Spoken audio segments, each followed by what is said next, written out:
Hi everyone, and welcome to a new episode of Day's Podcast along with a new video. I want to thank you guys so much for liking, subscribing, viewing, watching, and listening. I truly appreciate it. We will definitely have more exclusive episodes, whether it's on Patreon or Spotify. But I definitely just want to make sure that we get as much free content as possible. So today we are going to talk about The Real World, which is by Missy Elliott. Let's get into it. So the which is D-A, which is, the Real World, is the second studio album by Missy Elliott. And yes, it is under her label, okay? It's partnered with Elektra, but, under her label, okay? Independent tees, okay? So, released on June 22nd, 1999 by East West Elektra and The Gold Mine. The album is noted for adding a raunchier and darker style to Elliott's music, as well as including the overt political use of the term bitch. The album features guest appearances from BG, Juvenile, Lil Mo, Nicole, Beyonce, Eve, and Eminem, Lady Saw, Da Brat, Aaliyah, Big Boy of Outkast, Lil Kim, MC Solar, and Redman. There's a lot of people on this project, okay? Let's get into it. Originally titled She's a Bitch, Elliott commented on the choice for the title as a positive way of expressing herself as a strong woman in power. She also stated that she felt very pressured while recording this album and explained that she was afraid of experiencing a sophomore slump. So we had talked about this, whether it was, just recently with Alicia Keys, but among other artists that we have talked about, where when it comes to the second album, they was wanting more control, a little bit more of a sense that people were understanding that they were behind everything, like every detail of the album, that nothing was unnoticed, that they would want to have the album succeed more than their debut. So Elliott dedicated the album to the victims of the Columbine High School massacre, which unfortunately had happened. It was a school shooting and a failed bombing that occurred on April 20th, 1999. This was in Colorado. I wasn't even 5 yet. So when this had happened, this was like, oh my God, for a lot. I think I said this a few times with certain albums recently in my episodes, where there was a lot going on. And a lot of times, people were making albums and didn't realize, no, you made a stamp for yourself in this moment because all these other things are going on, and now people are going to really be able to know your name. And I keep telling people, your name is what really keeps you going, your name. Your music can do well, but it's your name that's attached to it to where people be like, okay, we feel you. So the singles, March 4th, 1999, She's a Bitch was sent to the local radio stations in the United States as the lead single of the album. Elliott went on to release 2 additional singles, All in My Grill and Hot Boys remix featuring Eve, Nas, and Lil Mo. So those songs you heard, you just, you the hot boy, yes. But yeah, She's a Bitch came out, the song released April 20th, 1999, so on 420, okay? Hey. All in My Grill, September 13th, 1999. Hot Boys remix, November 9th, 1999. Yes, The Real World received critical acclaim from music critics. Keith Farley of AllMusic declared it an excellent follow-up and added that it's clearly a Missy Elliott album in most respects, with Timbaland's previously trademarked futuristic breakbeat production smarts laced throughout. Entertainment Weekly felt that The Real World marked steps in several right directions, both of rap and for understanding the never-ending battle of the sexes. Yeah, so despite Kim being slightly, if not very, very vaguely ridiculed for just being sexy, you have Missy, where it's just they were coming for her weight. Yeah, they were coming for why is she, singing more than rapping. They were mean. Critics, but there were more critics that were for the music than the propaganda. But I will say, like, no, when it came to interviews, like, you know, they had to really tough it up and really let people know, like, I'm here, like, this is what I do, period. And nowadays it's definitely respected. Yeah, so let's look at the commercial success here. So The Real World debuted at number 10 on the US Billboard 200 chart, becoming Elliott's second top 10 debut and standing on the chart for a total of 39 weeks. On February 4th, 2000, the album was certified platinum by the Recording Academy for sales of over 1 million copies in the US. As of November 15th, the album has sold 1 million copies, with 68,000 more copies in the US. All songs produced by Timbaland, credits adapted from the album are on liner notes, of course. So yes, track 1 is Mysterious, which is the intro. Track 2 is Beat Biters. Track 3 is Busta Rhyme featuring Eminem. Track 4 is On My Grill featuring Big Boy and Nicole Ray. Track 5 is Dangerous Mouse featuring Redman. Track 6 is Hot Boys.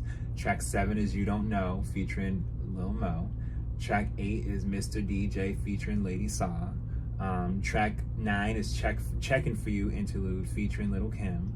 And then track 10 is Stickin' Chickens featuring Aaliyah and Da Brat. So by the time you get to track 10, you're hearing like a collective of people. Like, we are really like in a new realm of, you know, the project here. Like, you know, this is not her first album. You know, we're really synced in with a new wave, a new era, and you can hear it. Track 11, Smooth Check. Track 12, We Did It. Track 13, Throw Your Hands Up Interlude featuring Lil' Kim. So Lil' Kim is on here not once but twice, okay? So if that don't tell you, you know, this my friend, this my sis, I don't know what will, because that her sis. And then 14, track 14, She's a Bitch. Track 15, You Can't Resist, featuring Juvenile and BG. And track 16, Crazy Feelings, featuring Beyonce. And track 17 is Blessings, which is the outro. So this is what I wanted to be able to convey here, because I think that there's been this whole weird controversy that I want to be able to say from just what I'm reading here and what's just common sense. The album was recorded 98 into 99. Was released June 22nd, 1999. So in the midst of this album being released, Aaliyah is possibly working on the soundtrack for Romeo Must Die, but acting as well, which is why there's clearly only one song here. And Beyonce was very much a part of Destiny's Child, and The Writings on the Wall, which I believe is, the anniversary was just the other day. Let me just, I just talked about this album, so I want people to understand, like, you know, yes, the anniversary was just yesterday. July 14th. So, mind you, not even within a month of this album, you have Destiny's Child releasing The Writings on the Wall. So, to me, what I'm seeing here, and what's pretty much shown, is that B was already trying to break away and have a name for herself through features. And it's evident more over time. And what people don't know is, in the midst of the Romeo Must Die soundtrack, B did have a song called The Perfect Man, and that was on the soundtrack, her own song. It is labeled a Destiny's Child song, but it is cohesively a Beyonce song. And Aaliyah knew that and wanted her to be a part of that. And so I just want people to understand that, you know, when it comes to who liked who, if there was a rivalry or anything like that, let's just say this. Missy always wanted everyone to collab and be around each other, be together, even if it meant, you know, everybody's on a project together. and can be able to coexist on that project. So and that's with everything when it came to Missy.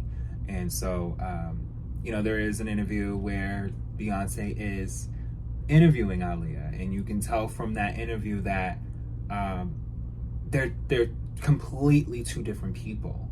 Aaliyah is her own self, and Beyonce is her own self. But at that time, Beyonce is still with Destiny's Child, as Aaliyah is Aaliyah. So there wasn't completely a sense for anyone to think Beyonce was solely a solo artist, as opposed to featuring on songs as a solo artist, because she still was a part of a group. So I don't want anyone to misconstrue the sense of, oh, well, Beyonce didn't like Aaliyah, or Aaliyah didn't feel like she needed to be around Beyonce. I will tell you this right now. If you look at that interview, she said one of the hottest girls or entertainers out here, Miss Aaliyah, how you doing? And in the midst of Beyonce saying that, Aaliyah says, "What's up, baby?" Like, Aaliyah was older than her. That's Aaliyah was older than damn near everybody. Not damn near everybody. Well, she was younger than Usher, but as far as the girls, yeah, she was older than most of the girls that were out and were her peers. So it wasn't like she, looked at anyone and looked down on them or anything, but she always had a poised way of just being able to know, you're a woman just as much as I'm a woman, and we out here trying to get this money. So I don't want, again, when it comes to my podcast or when it comes to me expressing any type of artist and how they interact, I don't know these people fully, but when you look at the artistry, when you look at how they interact when it comes to interviews, or just the way that they wanted their art and their time doing certain things to matter, it makes sense. And okay, both of them liked Jay-Z. So who ended up being with who after, though? You know what I'm saying? That's where it boils down to. And if Aaliyah were to have been alive still to this day and may have not wanted to be with Damon no more, that was her choice if she was to want to do that. But she, at the time, was still committed to Damon. And with B, she may have been talking to Jay and wanted to be with Jay, probably in the midst of when The Blueprint was coming out, which was in September, which was after Aaliyah passed. So it's just, there's certain things that I just feel like when you dig into, you don't have to always be, oh, well, this is the drama of it all. Like, it wasn't always like that. I don't think that it was always like that. However, I do feel as though over time, like I was telling y'all, when it came to Missy being one to collaborate with multiple people, there was always a sense with her that she wanted people to still have a partnership in some way. So I think that's just really special to me with how she did that. Because this, to me, if you really look at it, is the only time you ever see Beyonce and Aaliyah on the same album. How often do you see a Beyonce and Aaliyah on the same album? Okay? And yeah, two different artists, two different lanes. And it's not about who was doing more or who had more at the time. It really wasn't about all that. It was really the sense of respect, the sense of wanting to achieve, really. That was really the goal when it came to all these artists, if anything. So yeah. But yeah, that's pretty much all that I have to really say when it comes to this album. I think it was a great album. It really made people understand that she is really here to stay, because there was more that she wanted to give.